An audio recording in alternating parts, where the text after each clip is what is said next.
ભરૂચ જિલ્લાભરમાં ચોરીની ઘટનાઓ અવારનવાર સામે આવી રહી છે।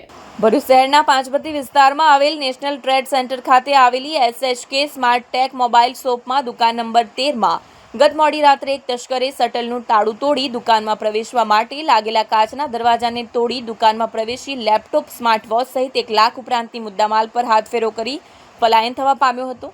આ સમગ્ર ચોરીની ઘટના દુકાનમાં લાગેલા CCTV કેમેરામાં કેદ થવા પામી છે। દુકાનના માલિક સત્તારભાઈએ જણાવ્યું હતું કે અગાઉ પણ આજુબાજુના જે શોપિંગ સેન્ટરોમાં ચોરીની ઘટનાઓ બની છે, પણ ચોર પકડાતો નથી, તો પોલીસે આ ચોરીની ઘટનાઓને અટકાવવાના પ્રયાસ કરવા જોઈએ। હાલ તો A ડિવિઝન પોલીસે ચોરીનો ગુનો નોંધી CCTV મેળવી ચોરને પકડવાની કાર્યવાહી હાથ ધરી છે। મારું નામ સત્તારભાઈ છે। અમારી આ મોબાઈલ શોપ અહીં આવેલી છે।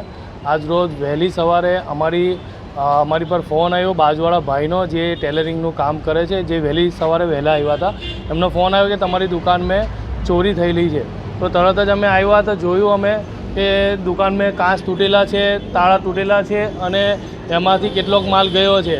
લેપટોપ, એક્સ્ટ્રા એક્સેસરી થઈને બધું લાખની ઉપરનો માલ ચોરી થયેલો છે। અમે ફૂટેજમાં જોયું છે તો એક જ વ્યક્તિ છે જે કટિંગ કરીને તાળા અને હથોડાથી ગ્લાસ તોડીને અંદર એન્ટર થઈને ચોરી કરેલી છે।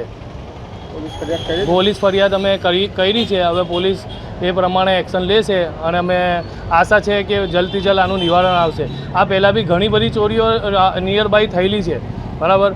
તો આજે અહીં ચોરી થઈ, કાલે ત્યાં થશે, એટલે આને ફરજિયાતપણે આનો રિઝલ્ટ આપણે લાવવું જ પડશે। આ ચોરને પકડવો જ પડશે।